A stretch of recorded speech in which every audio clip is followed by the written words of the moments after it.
Welcome to toppers club IAS academy. मैं मुकेश आज आपके लिए लेकर आया हूं सॉइल मैकेनिक्स का दूसरा लेक्चर। सॉइल मैकेनिक्स के दूसरे लेक्चर में हम पढ़ेंगे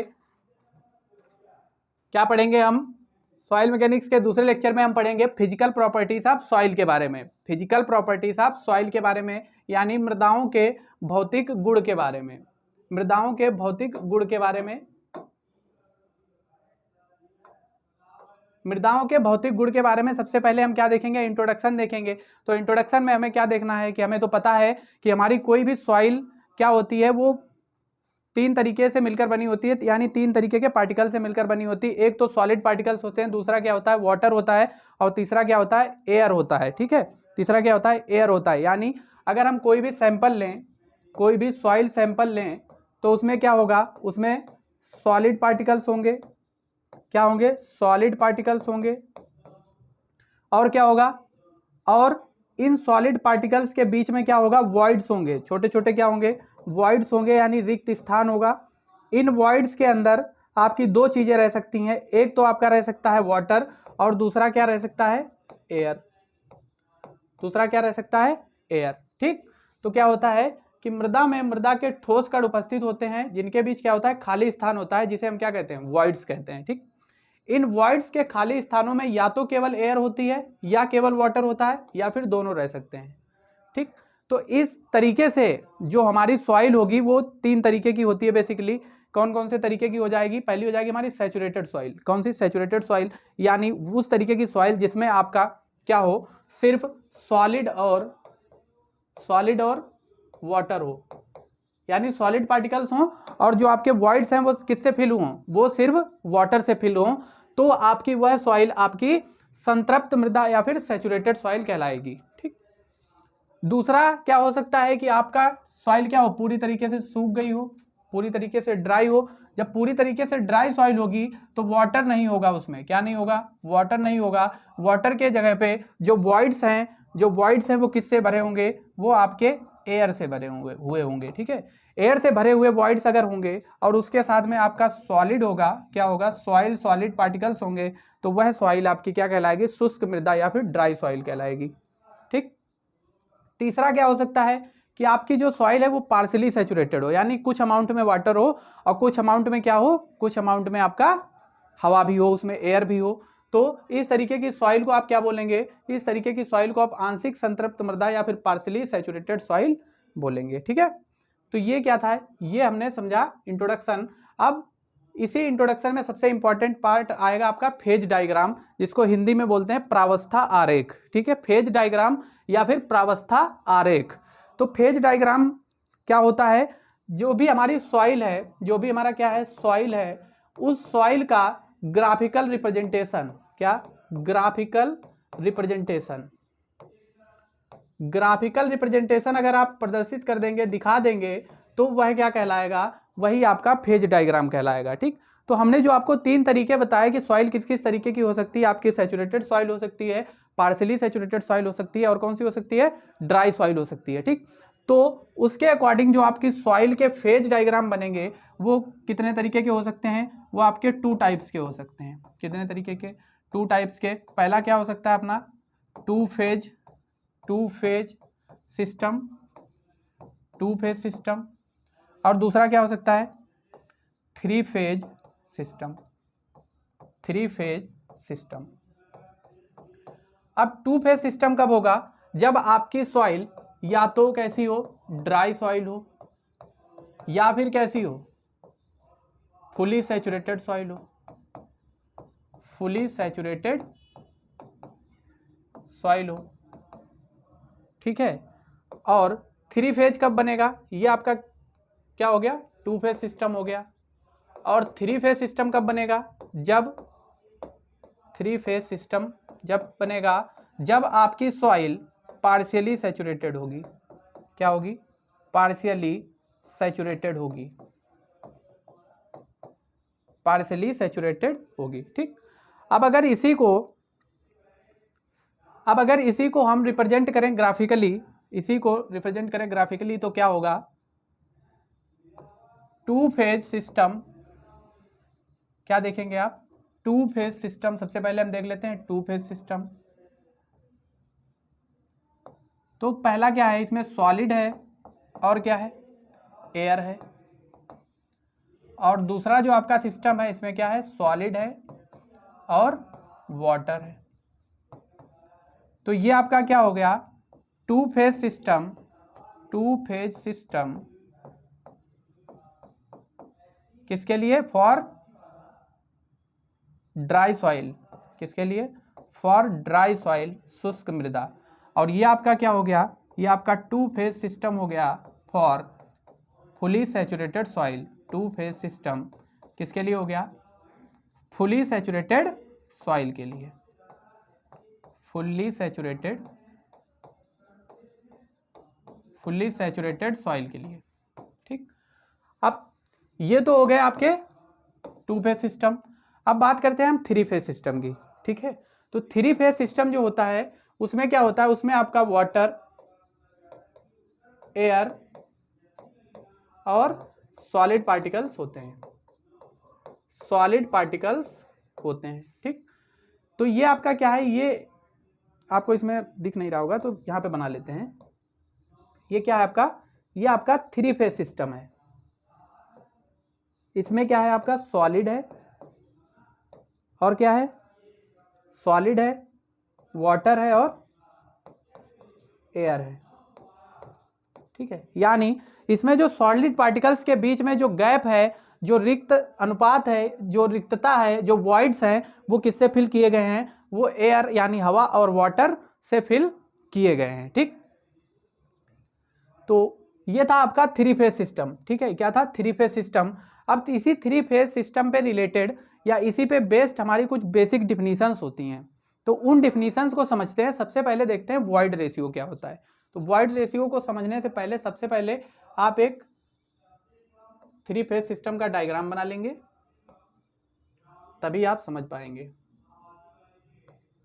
इस तरीके से इसमें आपका क्या हो जाएगा, सॉलिड पार्टिकल्स, इसमें क्या हो जाएगा, वाटर, और इसमें आपका हो जाएगा एयर। ठीक, मान लेते हैं इसका टोटल वॉल्यूम क्या है, V है। तो ये क्या हो जाएगा, वॉल्यूम ऑफ सॉलिड Vs, ये हो जाएगा वॉल्यूम ऑफ वाटर VW, और ये हो जाएगा वॉल्यूम ऑफ एयर VA। इधर अगर वेट के टर्म्स में बात करें तो मान लेते हैं कि इसका टोटल वेट W है, और ये आपका हो जाएगा WS। सॉलिड का वेट कितना हो जाएगा, WS। वाटर का वेट कितना हो जाएगा, WW। और एयर का वेट कितना हो जाएगा, WA। ठीक है, तो अगर हम प्रैक्टिकली देखें तो क्या पाएंगे कि वेट ऑफ एयर आपका क्या होगा, हमेशा जीरो होगा। क्या होगा, जीरो होगा। क्यों, क्योंकि सॉलिड और वाटर के कंपैरिजन में जो एयर है वो आपका बहुत ही हल्का होता है, बहुत ही स्मॉल होता है, इसलिए इसको क्या कर देंगे हम, नेग्लेक्ट कर देंगे, यानी इसको जीरो मान लेंगे। ठीक है, तो अब यहाँ पे हमें देखना है वॉइड रेशियो क्या होता है। वॉइड रेशियो क्या होता है, रिक्तता अनुपात क्या होता है। हिंदी में इसको क्या बोलते हैं, हिंदी में बोलते हैं रिक्तता अनुपात। रिक्तता अनुपात, स्मॉल ई से इसको रिप्रेजेंट करते हैं, स्मॉल ई से रिप्रेजेंट करते हैं। और यह आपका होता है, यह क्या होता है, volume of void to volume of solid. Volume of void to volume of solid, मतलब जो आपका वॉइड रेशियो होता है वो क्या होता है, it is the ratio of volume of void to volume of solid. ठीक है, यानी जो भी आपकी सॉइल है, जो भी आपकी सॉइल है उसमें जो रिक्त स्थान है, जो क्या है, रिक्त स्थान है उनका, और जो आपके सॉलिड्स में रिक्त स्पेस है या जो उसका आयतन है, सॉलिड पार्टिकल्स का आयतन है या उसका अनुपात क्या कहलाएगा, उसका अनुपात आपका वॉइड रेशियो कहलाएगा। ये क्या कहलाएगा, ये क्या है, ये वॉल्यूम है किसका, volume of solids, volume of solids. और ये आपका है volume of voids, volume of voids. इसको हमेशा आप किस में रिप्रेजेंट करेंगे, इसको आप हमेशा परसेंटेज में रिप्रेजेंट करेंगे। किसमें, परसेंटेज में रिप्रेजेंट करेंगे। ठीक है, E इक्वल टू क्या होता है, VB अपॉन VS इंटू 100%। ठीक है, E इक्वल टू हो गया VB अपॉन VS इंटू 100%। ठीक है, ई, अब बात कर लेते हैं हम पोरोसिटी की, किसकी, पोरोसिटी की। पोरोसिटी को आप हिंदी में बोलेंगे सारंध्रता, क्या बोलेंगे, सारंध्रता। पोरोसिटी को आप हिंदी में बोलेंगे सारंध्रता। और सारंध्रता क्या होता है, यह आपका रेशियो होता है किसका, volume of void to total volume, V V upon V. और इसको आप स्मॉल एन से रिप्रेजेंट करते हैं, किससे रिप्रेजेंट करते हैं, स्मॉल एन से रिप्रेजेंट करते हैं। इसको भी आप परसेंटेज में लेते हैं, तो एन इक्वल टू आपका क्या हो जाएगा, V V upon V into 100, जहाँ वी वी क्या है, वी वी आपका वॉल्यूम ऑफ वॉइड्स है, और वी क्या है, total volume of the sample है, ठीक, total volume of the sample, ठीक है। अब यहाँ पे हमें पता है ड्राई सॉइल जो होती है, dry soil, for dry soil, यहाँ लिख लेंगे आप, for dry soil, for dry soil. Dry soil के लिए क्या होता है, ड्राई सॉइल के लिए जो आपका पोरोसिटी होता है, जो आपका पोरोसिटी होता है, वह आपका 1 के बराबर होता है, वह आपका किसके बराबर होता है, 1 के बराबर होता है। और साथ ही साथ इसकी अगर हम बात करें कि नेक्स्ट इसमें हम क्या पढ़ेंगे, नेक्स्ट इसमें हम तीसरा अपना टॉपिक पढ़ेंगे। तीसरा टॉपिक क्या है आपका, percentage air voids, percentage air voids.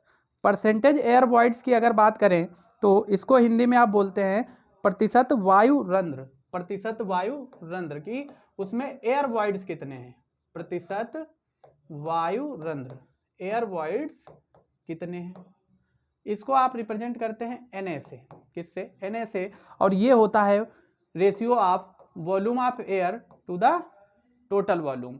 इसको भी आप परसेंटेज में करेंगे तो 100 से मल्टीप्लाई कर देंगे, तो ये आपकी वैल्यू क्या आ जाएगी, ये आपका है प्रतिशत वायु रंध्र या फिर परसेंटेज एयर वॉइड्स, ठीक। तो परसेंटेज एयर वॉइड्स जो होते हैं इनको आप याद रखेंगे, ठीक है। क्या याद रखेंगे कि Na इक्वल टू होता है वी अपॉन वी इंटू 100%। आपसे अभी आगे क्वेश्चन कराए जाएंगे न्यूमेरिकल्स, उसमें आपको यहाँ से क्वेश्चंस मिलेंगे, ठीक है। नेक्स्ट हमारा होता है डिग्री ऑफ सैचुरेशन। अगला टॉपिक क्या हमारा, डिग्री ऑफ सैचुरेशन। और डिग्री ऑफ सैचुरेशन को हम लिखते हैं किससे, एस से लिखते हैं, कैपिटल एस से रिप्रेजेंट करते हैं डिग्री ऑफ सैचुरेशन को। कहीं कहीं इसको एस आर से भी रिप्रेजेंट किया जाता है, ठीक है, एस या फिर एस आर से इसको रिप्रेजेंट किया जाता है। तो डिग्री ऑफ सैचुरेशन जो होता है वह आपका होता है रेशियो किसका, यह भी आपका एक रेशियो होता है, और ये रेशियो होता है volume of water to total volume into 100। और जो डिग्री ऑफ सैचुरेशन की वैल्यू है वो जीरो से लेकर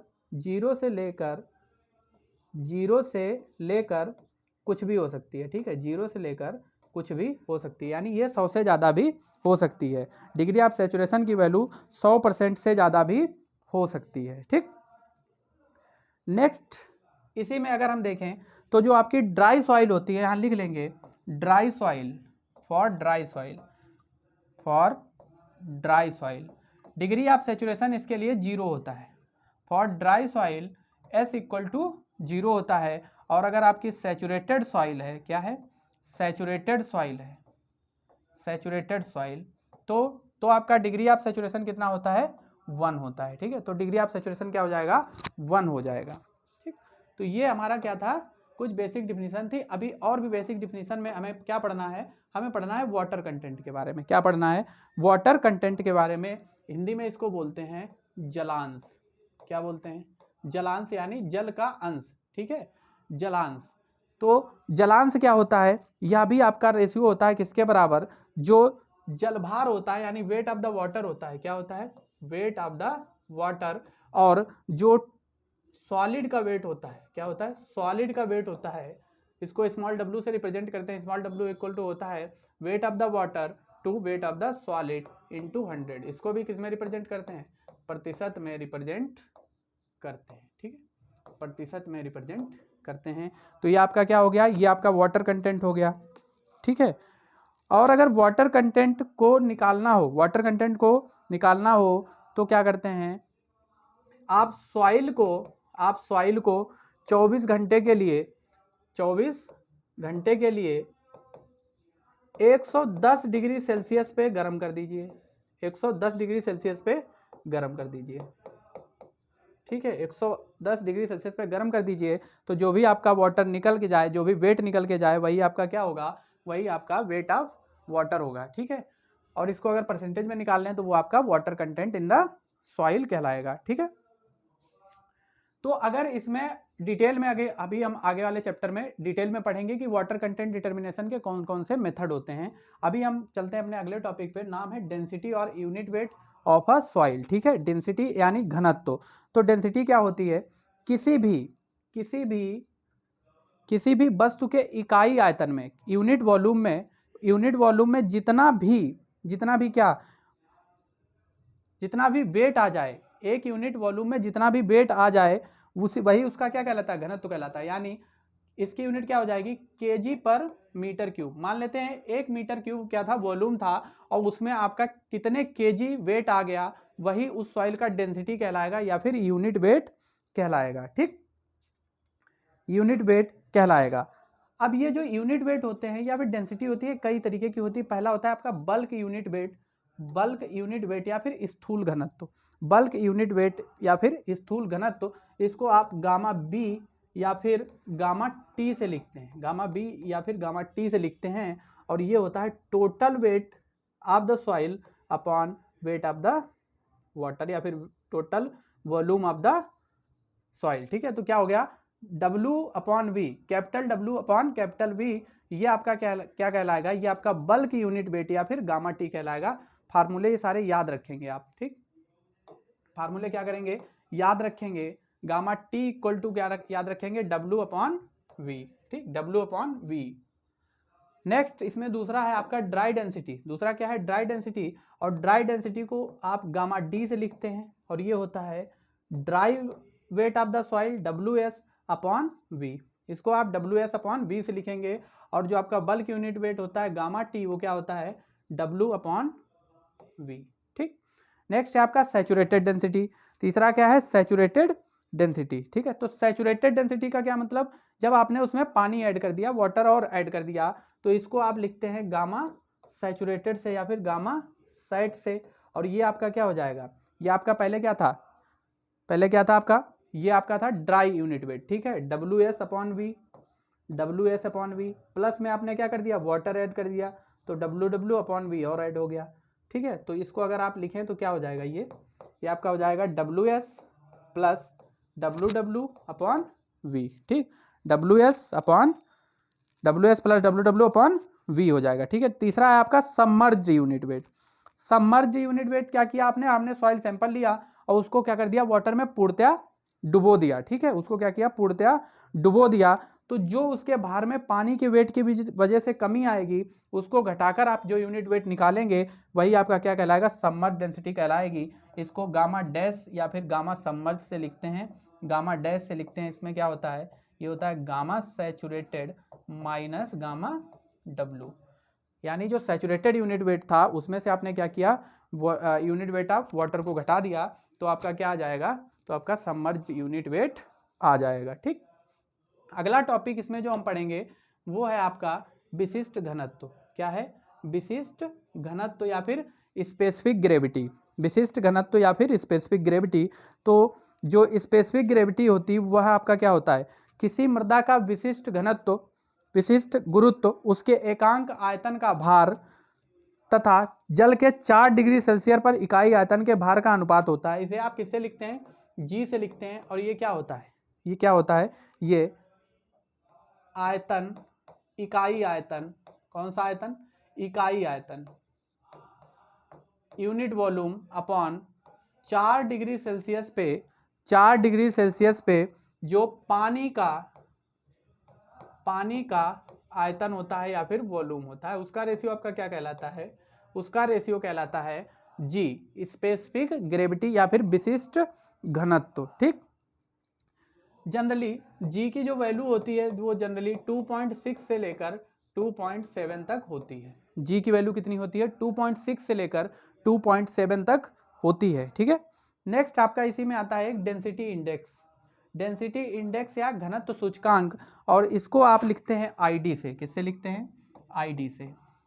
ये होता है आपका ई मैक्स माइनस ई अपॉन ई मैक्स माइनस ई मिनिमम, जहां ई मैक्स क्या है, maximum void ratio, maximum void ratio, और ई क्या है, ई आपका है natural void ratio, natural void ratio, और ई मिनिमम क्या है, minimum void ratio, minimum void ratio, minimum void ratio. ठीक, तो ये आपका क्या हो गया, ये आपका हो गया कि आईडी क्या होता है या फिर डेंसिटी इंडेक्स क्या होता है। ठीक, नेक्स्ट इसमें हम पढ़ेंगे इंपॉर्टेंट रिलेशनशिप। कुछ इंपॉर्टेंट रिलेशनशिप हैं, उनको हम क्या करेंगे, ड्राइव करेंगे। तो सबसे पहली जो रिलेशनशिप है वो है वॉइड रेशियो, वॉइड रेशियो और पोरोसिटी के बीच में, वॉइड रेशियो और पोरोसिटी के बीच में दो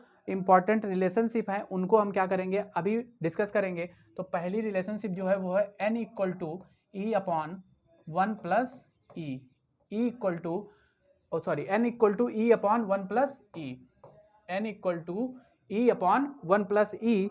तो आपको पता है कि n क्या होता है, पोरोसिटी क्या होता है, V upon V, volume of the void to the total volume, ये आपका क्या होता है, ये आपका होता है n, यानी पोरोसिटी की वैल्यू। अब यहाँ पे ऊपर आप वी ही रहने दें, इस वाले v की जगह आप क्या लिख सकते हैं, जो नीचे v है इसकी जगह पे क्या लिख सकते हैं आप, vs volume of solid two plus volume of void, volume of solid plus volume of void. ठीक है, ये लिख सकते हैं आप। क्यों लिख सकते हैं, चूंकि आपको पता है कि v इक्वल टू क्या होता है, volume of solid plus volume of void, ये होता है। ठीक है, अब यहाँ पे आप क्या करें, यहाँ पे आप क्या करें, यहाँ पे आप इसमें जो इसका क्या है, vs से भाग कर दें अंश और हर में, ये आपका क्या है, अंश है, और ये क्या है, ये हर है। इसमें क्या करें, लिखो dividing, dividing by, dividing by vs, vs से हम क्या करें, भाग कर दें कहाँ, अंश और हर दोनों में। तो ये क्या हो जाएगा, ये n इक्वल टू आपका निकल के आएगा, क्या निकल के आएगा, वी अपॉन में किससे भाग किया, vs से भाग किया। ठीक है, अपॉन में क्या हो जाएगा, vs upon vs plus V upon vs। ठीक है, वी अपॉन vs। अब इसको अगर सॉल्व करें तो ये वी अपॉन vs ये क्या दिया हुआ है, ये दिया है आपका e, n इक्वल टू क्या हो गया e, ये किसकी वैल्यू दी हुई है, ये e की वैल्यू दी हुई है। ठीक है, ये किसकी वैल्यू दी हुई, e की वैल्यू दी हुई है, और नीचे ये क्या हो जाएगा, vs अपॉन vs, ये क्या बचेगा 1, प्लस लगाया और वी अपॉन vs फिर क्या है e, यही आपको क्या करना था, प्रूव करना था, तो आपने प्रूव कर दिया, क्या हो गया, हेंस प्रूव्ड। तो जो आपका रिलेशन निकल के आया वो क्या आया, n equal to e upon 1 plus e, n equal to e upon 1 plus e. ठीक है, तो इस रिलेशन को याद रखेंगे, बहुत इंपॉर्टेंट रिलेशन है। अब दूसरे रिलेशन पे चलते हैं, दूसरा रिलेशन क्या है, E equal to n upon 1 minus N, E equal to n upon 1 minus N. तो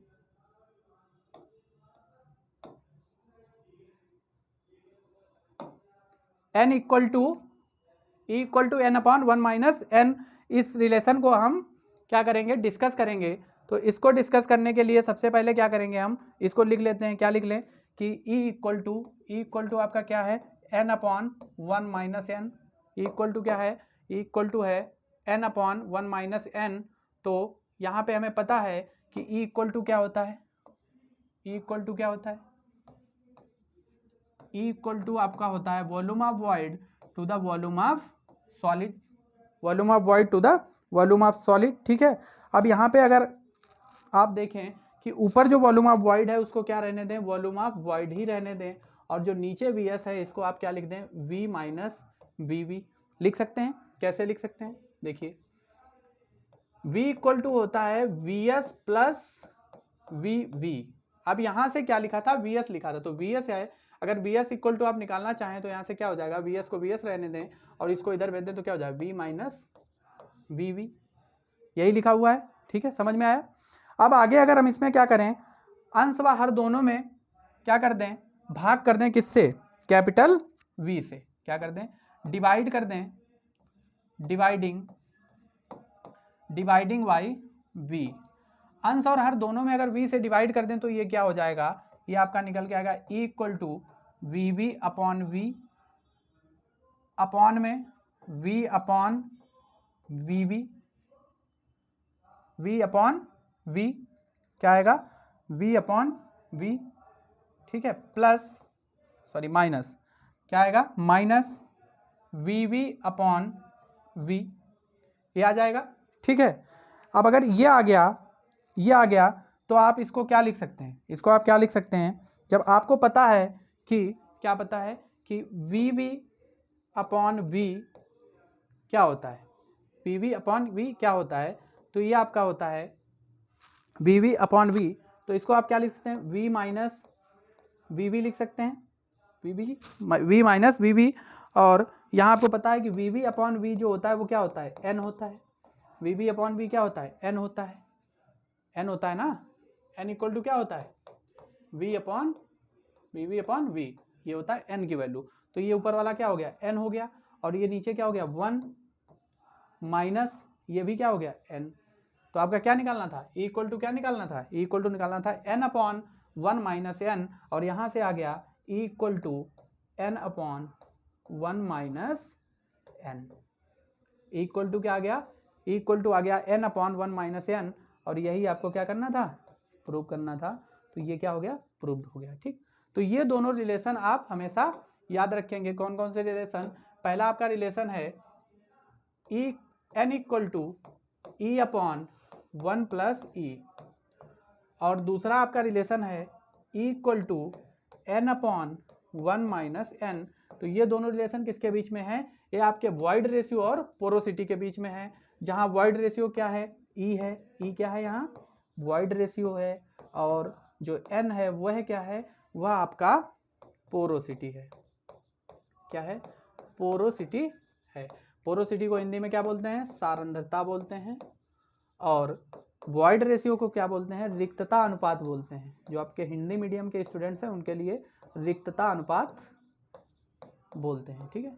तो अगर आपको इसमें से कुछ भी समझ में नहीं आ रहा है या कोई भी टॉपिक में कन्फ्यूजन हो रहा है तो इसको प्लीज़ आप कमेंट बॉक्स में ज़रूर बताएं, तो हम उसका सॉल्यूशन आपको प्रोवाइड करा देंगे, ठीक। नेक्स्ट इसमें कुछ रिलेशनशिप्स होती हैं इंपॉर्टेंट, जिनको आपको याद रखना है, तो पहला उसमें है S into e equal to W into G, S into e equal to W into G, ये आपको हमेशा याद रखना है। जहाँ S क्या है, S है आपका डिग्री ऑफ सैचुरेशन, S क्या है, डिग्री ऑफ सैचुरेशन, और E क्या है, E है आपका वॉइड रेशियो, E क्या है, वॉइड रेशियो, और W क्या है, वाटर कंटेंट, W है वाटर कंटेंट, और G है स्पेसिफिक ग्रेविटी, G क्या है, स्पेसिफिक ग्रेविटी। इन चारों के बारे में आपको डिटेल में बता चुके हैं, तो आप ये फार्मूला याद रखेंगे। क्या फार्मूला याद रखेंगे, S into e equal to W into G, ठीक, S equal to W G. अगला जो फार्मूला है वो आप कौन सा याद रखेंगे, वो आप फार्मूला याद रखेंगे गामा बी का, और गामा बी इक्वल टू होता है G into gamma W, G into gamma W 1 plus W upon 1 plus E, 1 plus W upon 1 plus E, ये फार्मूला आप याद कर लेंगे, ठीक। इसी बेसिस पे एक और फार्मूला होता है, गामा डी का फार्मूला होता है ड्राई यूनिट वेट का, तो वो होता है G into gamma W, G into gamma W 1 plus E, G into gamma W 1 plus E, हाँ, G into gamma W 1 plus E, ये आपका कौन सा फार्मूला होता है, ये आपका ड्राई यूनिट वेट का फार्मूला हो जाता है, ठीक है। इसी को आप कैसे लिख सकते हैं, इसी को आप लिख सकते हैं gamma D equal to gamma T upon 1 plus W, gamma D equal to gamma T upon 1 plus W, ये भी आप याद रखेंगे, ठीक है। तो अब नेक्स्ट इसमें अगर हम देखें तो नेक्स्ट आपके आते हैं न्यूमेरिकल्स, इसी फार्मूले पे बेस्ड, इन्हीं फार्मूले पे बेस्ड आपके क्या आएंगे, न्यूमेरिकल्स आएंगे। क्या आएंगे, न्यूमेरिकल्स। ठीक है, तो जो न्यूमेरिकल्स आएंगे वो हम अगली क्लास में डिस्कस करेंगे। न्यूमेरिकल्स जो हैं वो हम कब डिस्कस करेंगे, अगली क्लास में डिस्कस करेंगे। जो अगला आपका लेक्चर होगा वो आपका सिर्फ और सिर्फ न्यूमेरिकल्स का होगा, बेस्ड ऑन द प्रॉपर्टी या फिर फिजिकल प्रॉपर्टी ऑफ सॉइल। ठीक है, जो आपने आज रिलेशंस पढ़े, जो डिफिनीशंस पढ़ी, उन्हीं पे बेस्ड जो आपके न्यूमेरिकल्स आते हैं, आंकिक प्रश्न आते हैं, वही उन्हीं प्रश्नों को हम डिस्कस करेंगे अगले वीडियो में। तो आज के लिए इतना ही।